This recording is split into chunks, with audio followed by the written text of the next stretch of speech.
सो hi everyone, नमस्ते and good morning. मेरा नाम है सी दीपक पटेल और मैं आपको आज सीए इंटर की जर्नी से इंट्रोड्यूस करूंगा। तो सबसे पहले मैं आपको कॉन्ग्रेचुलेट करना चाहता हूँ। Many many congratulations for CA foundation result जो आपका कल आया हुआ है रात को। आई होप आपके बहुत अच्छे मार्क्स आए होंगे। तो जितने भी लोग पास हो गए हैं उनको आगे जो अपने सीए इंटर की जर्नी करनी है उनके लिए ये वीडियो रिलेवेंट रहने वाला है। इसमें अपन डिस्कस करेंगे कि सीए इंटर में कौन से सब्जेक्ट रहेंगे, कितना टाइम लगता है उसको करने में, किस तरीके से आप कर सकते हो, कहाँ आपको क्लासेस वगैरह किस टाइप से लेनी चाहिए, और साथ में सब्जेक्ट वाइज थोड़ी थोड़ी डिस्कशन करेंगे और पास कैसे होना है। ठीक है, तो चलिए विदाउट वेस्टिंग एनी टाइम चलिए डिस्कस करते हैं। तो अभी आप फाउंडेशन एग्जाम पास कर चुके हैं। ठीक है, नेक्स्ट अब आपको रजिस्ट्रेशन करवाना है इंटर मॉड्यूल के लिए। तीन अपना जो सीए कोर्स है वो तीन स्टेजेस में होता है। सबसे पहला होता है फाउंडेशन, दूसरा होता है इंटर, फिर लास्ट में होता है फाइनल एग्जाम। तो अभी आपने क्या किया है, फाउंडेशन एग्जाम आपने क्लियर कर दिए। इमिडिएटली आपको क्या करना है, आपको दो चीज़ें करनी रहती है। इमिडिएटली आप क्या करोगे, इस यहाँ पे आपको एक तो रजिस्ट्रेशन करवाना है। कहाँ पे? आईसीआई की वेबसाइट पे आपको as a inter student registration करवाना पड़ेगा वापस से। जैसे आपने फाउंडेशन के समय रजिस्ट्रेशन करवाया होगा वैसे ही सेम टू सेम आपको इंटर के समय रजिस्ट्रेशन करवाना रहेगा। प्लस आप इस समय अपनी क्लासेस भी लुकआउट करोगे कि आप क्लासेस कहाँ से लेते हो। ठीक है, वो आपका डिसीजन है कि आपको सोलो पढ़ना है, सेल्फ पढ़ना है, या आपको क्लासेस में जाना है। मोस्ट ऑफ द बच्चे क्लासेस लेते ही हैं, वो रिस्क नहीं लेते सेल्फ का। ठीक है, अब देखिए यहाँ से आपको 9 मंथ्स लगते हैं। 9 मंथ्स मिनिमम कोचिंग पीरियड है। उसके बाद जो आपका अटेम्प्ट आएगा नेक्स्ट मई 2024 में आप एग्जाम लिख रहे होगे अपनी। मई 2024 में इंटर एग्जाम्स। इंटर के अंदर दो ग्रुप्स होते हैं, ग्रुप 1, ग्रुप 2, दोनों में तीन तीन सब्जेक्ट। ठीक है, तो या तो आप चाहो तो दोनों ग्रुप एक साथ दे सकते हो, मतलब 6 सब्जेक्ट दे सकते हो। पहले मतलब आपके अटेम्प्ट के पहले जितने भी अटेम्प्ट, मतलब नवंबर 23 तक, उस समय तक जितने भी एग्जाम्स चलते थे उसको ओल्ड स्कीम बोला जाता था। ओल्ड स्कीम के अंदर टोटल 8 पेपर्स हुआ करते थे। तो 8 से अभी आप लोग नए स्कीम में ब्लेस्ड हो कि आपको total 6 subjects which is divided into 3 each, वहां पे आपको इस तरीके से एग्जाम्स देना है। आप चाहो तो पहले एक ग्रुप दे दो, फिर आप अगले एग्जाम में सेकंड ग्रुप दो, फिर आप आगे ट्रेनिंग में बढ़ सकते हो, या तो आप बोथ ग्रुप दे सकते हो। आई वुड सजेस्ट कि आपको बोथ ग्रुप जाना चाहिए हमेशा। मतलब कोचिंग तो एटलीस्ट आप रजिस्ट्रेशन बोथ ग्रुप का करवाओ, कोचिंग भी बोथ ग्रुप की लो। लास्ट तक आके आपको डिसाइड करना है कि आपको कौन सा देना है। But I would strongly suggest कि आपको बोथ ग्रुप देना चाहिए। एक साथ 6 सब्जेक्ट, वेरी इजी। ठीक है, पहले 8 होते थे, पहले 7 होते थे, 7 के बाद उन्होंने 8 किया, 8 से अब ये 6 पे आ गए हैं। तो इट इज़ वेरी इजी, मतलब आप कर सकते हो। ठीक है, नेक्स्ट इंटर के बाद अब जब आप इंटर एग्जाम्स क्लियर करते हो उसके बाद आपको क्या करना है, आपको 2 साल का प्रैक्टिकल ट्रेनिंग करना है। ठीक है, पहले उसको आर्टिकलशिप बोलते थे, आज के डेट में प्रैक्टिकल ट्रेनिंग हो गया है। ठीक है, पीटी बोलते हैं प्रैक्टिकल ट्रेनिंग। मतलब किसी सीए के अंडर आप क्या करोगे, आप जॉब करोगे, एक टाइप का ट्रेनिंग पीरियड अपना निकालोगे एक सीए के अंडर। सो वहां पे आप बहुत सारे, सबसे बेस्ट फेस होता है सीए स्टडीज का प्रैक्टिकल ट्रेनिंग। फिर आपको 6 मंथ्स पढ़ाई करनी है। उसके बाद वाला जो एग्जाम आएगा आप लोग के लिए, मई 2027 वाला एग्जाम, वहां पे आप एग्जाम में अपियर करके पास हो जाओगे तो आप वहां जाके सीए बन जाते हो। इस तरीके की आपकी जर्नी रहने वाली है। अब बात करते हैं स्पेसिफिकली इंटर के बारे में। इंटर में जैसे मैंने आपको बताया कि आप मई 2024 एग्जाम में दोगे और आपके दो ग्रुप रहने वाले हैं। ठीक है, दो ग्रुप में टोटल 3+3 मतलब टोटल 6 सब्जेक्ट्स आप दोगे। ठीक, अब सर ये ग्रुप का क्राइटेरिया क्या है? ग्रुप का क्राइटेरिया ये है बेटा कि आपको जैसे मान लो 100 मार्क्स के 3 पेपर हो गए ना, तो एक ग्रुप में इंडिविजुअली आपको 40 40 और 40 लाना है, इंडिविजुअल मिनिमम 40%। और एग्रीगेट में दे वांट एग्रीगेट, मतलब ये जो फाइनल टोटल आता है ना रिजल्ट का, इसको एग्रीगेट बोलते हैं। ठीक है, फाइनल टोटल को एग्रीगेट बोला जाता है। ये आपका जो फाइनल टोटल है ये शुड बी इक्वल टू या मोर देन 150। 150 मतलब टोटल ये 300 हुआ, ओरिजिनली 300 मार्क्स का पेपर, इसका 50% कितना, 150। तो ये 150 से ज़्यादा आपका अगर आप एग्रीगेट आएगा तो ही आप पास कहलाओगे। तो सपोज किसी का 40 40 40 हुआ तो एग्रीगेट कितना हुआ, 120। यहाँ पे बच्चा पास नहीं कहलाएगा, यहाँ पे ये फेल डिक्लेयर किया जाएगा। इसका मतलब ये हुआ कि आपको किसी सब्जेक्ट्स में स्ट्रांग रहना पड़ेगा। तो आप ये सीधा मान के चलो कि पासिंग मार्क्स क्या गिन के चलना चाहिए, 50 50 और 50। ज़्यादा दिमाग मत लगाइएगा कि अच्छा है कि बुरा है, कैसे हैं ये लोग, मतलब जो भी है, मतलब लेट इट बी, जो है उसको आप चेंज नहीं कर सकते हो, तो यू नीड टू एक्सेप्ट कि मिनिमम पासिंग मार्क्स 50, उसमें भी आपको। अच्छा, अब देखिए इंटर लेवल पे आपको जो अगर किसी सब्जेक्ट में 60 मार्क्स आते हैं, मिनिमम 60 और अबव आते हैं, तो उसको कहलाया जाएगा एग्जामिशन। एग्जामिशन मतलब आपने एक अलग लेवल चीज कर दी है कि आपने इंटर के किसी पेपर में 60 मार्क्स अबाव लेके आ गए, उसको एक अलग टाइप की रिस्पेक्ट मिलती है। तो सपोज किसी एग्जाम में आपको एग्जामिशन आया, वो तो अपने आप में एक डिग्निटी है, बट उसका एडवांटेज, सपोज अगर कोई स्टूडेंट है, उसका एक सब्जेक्ट में 60 अबाव आता है, बाकी सब्जेक्ट में वो पास नहीं कर पाता या ग्रुप क्लियर नहीं कर पाता, तो जो वो अगला एग्जाम लिखेगा, उसमें अभी वाले एग्जाम में जिस भी सब्जेक्ट में उसको 60 और अबाव आया होगा, which is called as examination, उसको वो पेपर को रिपीट नहीं करना है। ठीक है, तो वो पेपर उसके लिए एग्जामिशन मतलब माफ, वो आपका डन विथ है, वो आप अगले एग्जाम में रिपीट नहीं करोगे, रिमेनिंग पेपर्स में ही खाली आप बैठोगे।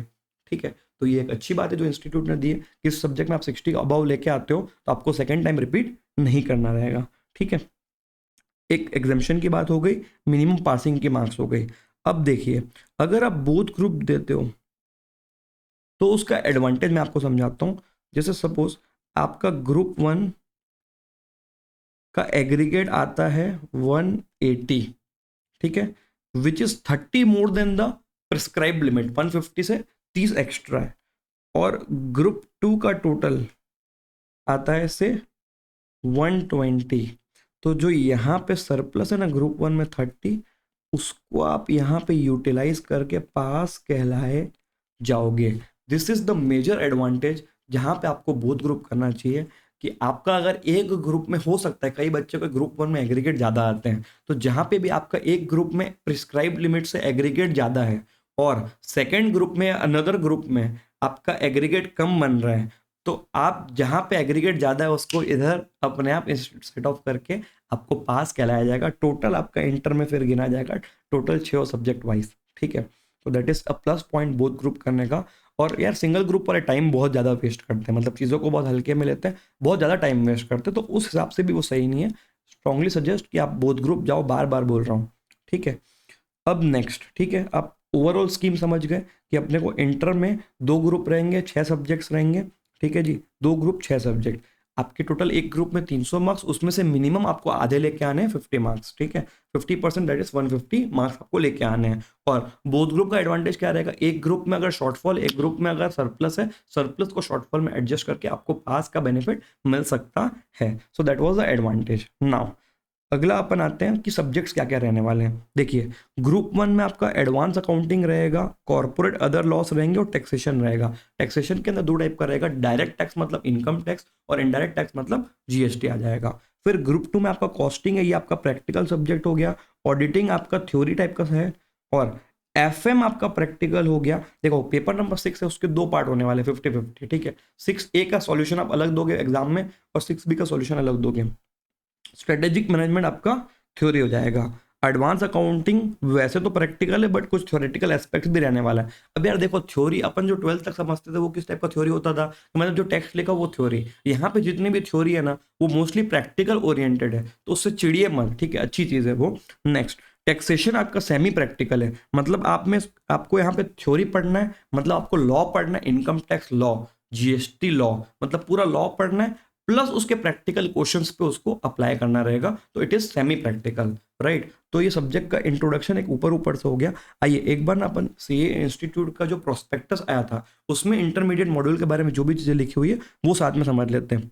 ठीक, आप इंटरमीडिएट कोर्स में कब आ सकते हो, सबसे पहले जब आप क्वालिफाई करते हो फाउंडेशन, या तो डायरेक्ट एंट्री रूट, मतलब जो कॉलेज वाले डायरेक्टरी बीकॉम या तो कर चुके हैं या तो सीएमए का इंटर या सीएस का इंटर एग्जाम लिख चुके हैं, वो लोग यहाँ पे डायरेक्ट एंट्री ले सकते हैं। डायरेक्ट एंट्री का मतलब without appearing for foundation exams. ठीक है, रजिस्ट्रेशन कैसे करना है, इनकी वेबसाइट दी हुई है, यहाँ पे जाके रजिस्टर करा लो और ये आपको यहाँ से आपको बुक्स मिल जाएंगी। रजिस्ट्रेशन फीस आपकी 18,000 रहने वाली है, one time registration fees is 18,000 rupees. ठीक है, इसके बाद एग्जाम फॉर्म ही अलग से भरवाएंगे आपसे। ठीक है, to be paid once, okay, no issues. ठीक, ये इन्होंने लोगो लगा के रखा है। नेक्स्ट, सब्जेक्ट सिलेबस एक बार ऊपर ऊपर समझ लेते हैं कि पढ़ने क्या वाले आप एंटर के अंदर। सबसे पहला एडवांस अकाउंटिंग 100 मार्क्स का पेपर। देखिए यहाँ पे आपको डिटेल में अकाउंटिंग स्टैंडर्ड्स वगैरह भी पढ़ने पड़ेंगे।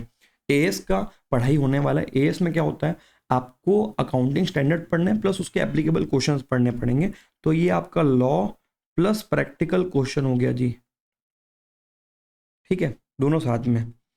Next, company account schedule 3, companies act के हिसाब से उनकी बैलेंस शीट पीएल बनाना, फाइनेंशियल स्टेटमेंट बनाना, ठीक है। नेक्स्ट, बायबैक ऑफ सिक्योरिटीज करेंगे, accounting for reconstruction of companies, company का रिकंस्ट्रक्शन मतलब कुछ ना कुछ डैमेज हुआ है उसको रिकंस्ट्रक्ट करने के लिए अकाउंटिंग, बहुत अच्छे टॉपिक्स है ये। ब्रांच अकाउंटिंग लेंगे यहाँ पे अपन, ठीक है। तो इतने में आपका इंटर का एडवांस अकाउंटिंग कंप्लीट हो जा रहा है। इसका जो पहले वाला भाग है वो सब आप पढ़ चुके हो कहाँ पे, फाउंडेशन में, ठीक है। मतलब मेजर पोर्शन किसका हो गया, एस का हो गया, ओके सर। नेक्स्ट, नेक्स्ट है आपका paper number 2, corporate and other laws. Corporate other laws के अंदर कंपनीज एक्ट 2013 आ गया, ठीक। एलएलपी, लिमिटेड लाइबिलिटी पार्टनरशिप, जैसे बड़ा सा एक अपने पार्टनरशिप फर्म का लॉ पढ़ा होगा फाउंडेशन में, ठीक है। तो उसी का एक कॉर्पोरेट ब्रदर है लिमिटेड लाइबिलिटी पार्टनरशिप, ठीक है, जिसके कंपनी और पार्टनरशिप फर्म दोनों के बेनिफिट्स रहते हैं, तो वो आप यहाँ पे पढ़ने वाले हो गया। और अदर लॉस के अंदर जनरल क्लॉज एक्ट, मतलब कॉमन सेंस वाला act, rules of interpretation of statute, statute का मतलब लॉ को पढ़ते कैसे, उसका भी एक लॉ होता है, ठीक है। वो लोग उनकी लैंग्वेज अलग होती है, तो उसके ऊपर एक टॉपिक है।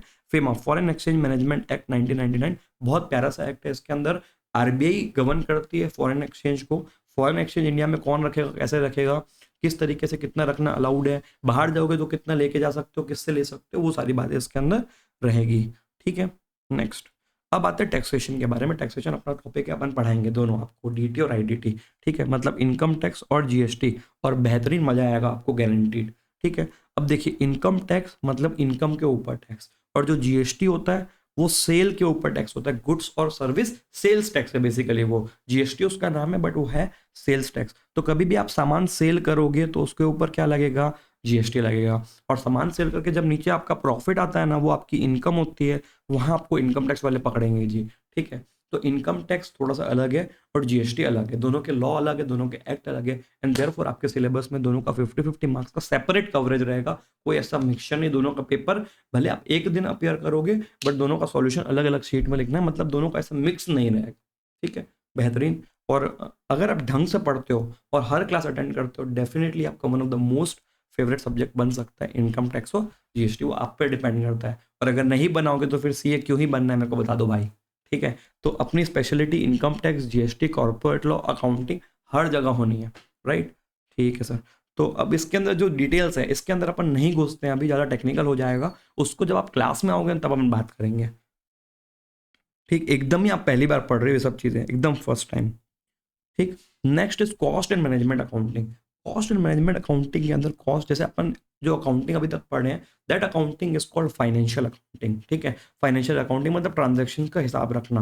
But cost and management accounting apply कहाँ पे होती है, जहाँ पे फैक्ट्री लेवल चल रहा है आपका, ठीक है। तो it is all about the cost, direct cost, indirect cost, variable cost, fix cost etcetera. तो उनके बारे में जॉब शीट, कॉस्ट शीट, ये सब चीज़ें आप पढ़ोगे, ठीक। अच्छा है, प्रैक्टिकल है और मज़ेदार है, ठीक है। मतलब पूरा सॉल्विंग वाला पार्ट मेजर रहेगा इसके अंदर, ठीक। Next is auditing and ethics, most important topic for us. And जितने भी लोग ग्रुप 2 में फेल होते हैं, बेटा ध्यान रखिएगा, ठीक है, जितने भी लोग ग्रुप 2 में फेल होते हैं वो मोस्टली ऑडिटिंग और एसएम के कारण फेल होते हैं, बिकॉज वो पहले तो चिड़चिड़ाहट, पूरा अपना इमोशन डाल देंगे इस टॉपिक के अंदर, एकदम चिढ़ जाएंगे कि घटिया टॉपिक है ये वो, और क्या बोलते हैं, गंदा है, पढ़ने में मजा नहीं आता, थ्योरी, एक तो थ्योरी से काफ़ी लोग चिढ़ते हैं। तो भाई ये जो थ्योरी है ना, मैं बता दूँ, ये प्रैक्टिकल थ्योरी है, मतलब ये ऐसा नहीं है कि आपको कुछ तो भी थ्योरी जिसका जीवन में कोई यूज नहीं है वैसा थ्योरी डाल देगा, ना ना ना, ये एकदम प्रैक्टिकल थ्योरी है। आप जो सीए बन रहे हो ना, ये आपका, आपको दिखता अकाउंट्स है, इनकम टैक्स मेन है, but one of the most important topic is auditing and ethics. Ethics का मतलब क्या होता है, सही तरीके से ऑडिट करना, नियम कानून पालन करना और धोखाधड़ी ना करना, अपना काम प्रॉपर से करना, ये उसका मतलब रहता है, ठीक है जी। तो ऑडिटिंग जो शब्द है, सीए मतलब ऑडिटर, ठीक है। CA primarily means auditor, auditor means to check things, ठीक है, to check things, to relate things, ठीक है। तो जो आप साइन करते हैं, आप बोलते हो सीए साइन करता है, तो सीए साइन किस चीज का करता है, सीए पहले ऑडिट करता है देन वो साइन करता है। तो audit means checking of anything, ठीक है, not necessary financial account, but हाँ मेजरली अपन कंसर्न किस चीज से हैं कि हम फाइनेंशियल अकाउंट्स की ऑडिट करेंगे, तो उससे रिलेटेड ऑडिटिंग होती कैसे, कॉन्सेप्ट्स क्या है, पेपर कैसे मांगा जाएगा एक्सेट्रा, ऑडिट प्लान कैसे करना, स्ट्रेटेजी कैसे बनानी है, प्रोग्राम बनाना पड़ेगा, बहुत बड़ी 1000 करोड़ सेल्स वाली कंपनी का अगर ऑडिट करोगे उसका प्रोग्राम बनाना पड़ेगा, सबसे पहले आपको रिस्क असेसमेंट करना है, इंटरनल कंट्रोल चेक करना है कि वहाँ पे उन कंपनी ने क्या इंटरनल कंट्रोल बैठा है जिससे कि फ्रॉड ना हो, प्रॉपर हर ट्रांजेक्शन रिकॉर्ड हो एक्सेट्रा। ठीक है। इसके बाद डिजिटल ऑडिट की बात की है, ऑडिट एविडेंस की बात की। जब आप ऑडिट पे जाओगे तो एविडेंस किस तरीके से गैदर करोगे, हर ट्रांजैक्शन का एक एविडेंस होता है, ट्रांजैक्शन हुआ है इसका जेन्युइननेस कहाँ से चेक होगा, उसका एविडेंस होगा। तो different transaction related to different evidences, उसकी चेकिंग, ये सब अपना देखो है बहुत इंटरेस्टिंग। अगर आप इंटरेस्ट लोगे तो, और नहीं लेना है तो सीए क्यों बनना है बता दो मेरे को। ठीक है। फिर audit of items of financial statement, आप लाइन बाय लाइन पूरा बैलेंस शीट उठा के एक एक चीज खोदोगे। अच्छा 100 करोड़ का लोन दिख रहा है तो इसका दिखाओ सैंक्शन लेटर बैंक ने कहाँ दिया है, और बैंक अकाउंट में एंट्री दिखाओ पैसा आया है तो कहाँ से आया है। ठीक है। सिमिलरली फिक्स एसेट बोल रहे हैं कि 100 करोड़ के हैं तो दिखाइए भी कहाँ है, हमको तो दिख नहीं रहे 100 करोड़ के, मेरे को वो गोडाउन लेके चलो, मुझे इसका इनवॉइस दो, मुझे इसका जीएसटी जो क्रेडिट लियो वो दिखाओ, हर चीज़ दिखाओ। स्टॉक पड़ा हुआ है 1 करोड़ का, कहाँ पड़ा हुआ है दिखाइए, उसका परचेस बिल दिखाइए, मैं रेट मल्टीप्लाई करूंगा क्वांटिटी से, फीफो लिफो अप्लाई करूंगा, और अगर कंपनी ने करके रखा है तो उनके पेपर्स मांगोगे आप एज एन एविडेंस। तो इस तरीके का टॉपिक रहने वाला है। ठीक। फिर इसके अंदर ऑडिटर कौन बन सकता है, वो सब कानून भी है कंपनीज एक्ट का, तो वो सब भी आप देखोगे। ठीक है। ऑडिट रिपोर्ट कैसे बनाना है, ऑडिट होने के बाद ऑडिट रिपोर्ट बनेगी तो वो कैसे बनाना है। Audit of banks most important item, जब आप करियर में रहोगे तब भी बहुत जबरदस्त आइटम रहेगी ऑडिट ऑफ बैंक्स। ठीक है। Next is ethics in terms of audit engagement. Ethics मतलब देखो ऑडिट करने जा रहे हो, कुछ भी आंख बंद करके साइन कर दे रहे हो, क्लाइंट बोल रहा है चलो होटल में घूमेंगे, रिजॉर्ट में घूमेंगे, हमको यहाँ पे घूमने नहीं आए बेटा, हम आपको वहाँ पे ऑडिट करने गए हो, तो आप फ्रेशर हो तो आप अट्रैक्ट हो जाते हो कि नहीं यार चलो ये तो हमको लंच के लिए पूछ रहा है, वो भी 5 स्टार लेके जा रहा है, अरे जाओ ना 5 स्टार, कौन मना कर रहा है, लेकिन बाद में जाना ना, ऑडिट असाइनमेंट कंप्लीट कर लीजिए, उसके बाद वो झक मारा के आपको लेके जाएगा 5 स्टार। तो वो सब चीज़ें आपकी एथिक्स में आती है कि आपको अपना काम बहुत तरीके से करना है, प्रॉपरली करना, सारे रूल्स को फॉलो करते हुए करना है, कोई भी जगह पे आप नेग्लिजेंट नहीं रहोगे। ठीक है। ठीक है। फिर आपका लास्ट है financial management and strategic management. फिर एक पेपर के अंदर 2 अलग अलग पेपर है 50-50 मार्क्स के। फाइनेंशियल मैनेजमेंट के अंदर फाइनेंस का management, finance is the life line of business. ठीक है। जैसे ब्लड हमारा लाइफ लाइन होता है वैसे बिजनेस का लाइफ लाइन इज फाइनेंस। ठीक है। पैसा, ठीक है, मॉनेटरी, मॉनेटरी मनी, मनी का मैनेजमेंट इस टॉपिक के अंदर रहने वाला है। इसके अंदर लोन्स, ये वो, शेयर्स एक्सेट्रा, उस सब चीज़ों की बात होगी। ठीक है। आपने क्लास 12 में एक टॉपिक पढ़ा होगा रेशियोज, तो रेशियोज भी इसके अंदर प्रॉपर से डिस्कस किया जाएगा, प्रॉपरली यूज किया जाएगा। Cost of capital, capital race करने की कॉस्ट, फाइनेंस मतलब कैपिटल, कैपिटल को रेस करने की क्या कॉस्ट लगेगी उसको कैलकुलेट करना। यहाँ पे आप वेटेड एवरेज कॉस्ट वगैरह कैलकुलेट करते हो। कैपिटल स्ट्रक्चर कैसे डिसाइड करना चाहिए, कितना लोन लेना बिजनेस के अंदर, कितना खुद का पैसा लगाना, कितना शेयर मार्केट से उठाना, कितना एंजल इन्वेस्टर से उठाना, ठीक है, कितना शार्क टैंक वालों से उठाना एक्सेट्रा। ठीक है। लेवरेज का मतलब होता है लोन्स, उसके बारे में डिटेल में आप पढ़ोगे। Next is capital investment and dividend decision. Capital investment मतलब जैसे मान लो कोई भी चीज़ अगर अपने को बनानी है तो उसमें मशीन्स लगेंगे, मशीन्स में जो पैसा लगेगा वो लगाएं या ना लगाएं, उतना रिटर्न आ रहा है कि नहीं आ रहा है, वो सब चीज़ें इसके अंदर आप वो करोगे। नेक्स्ट इज अगर आपके पास शेयर्स है तो आपको डिविडेंड बांटना चाहिए कि नहीं बांटना चाहिए। बहुत अच्छे टॉपिक्स है जो आप पढ़ने वाले हो इंटर के अंदर। फिर जो आपका स्ट्रेटेजिक मैनेजमेंट है ना, वो आपका क्लास 12 में एक बिजनेस स्टडीज हुआ करता था, BST। ठीक है। मोस्टली थ्योरेटिकल टॉपिक है ये।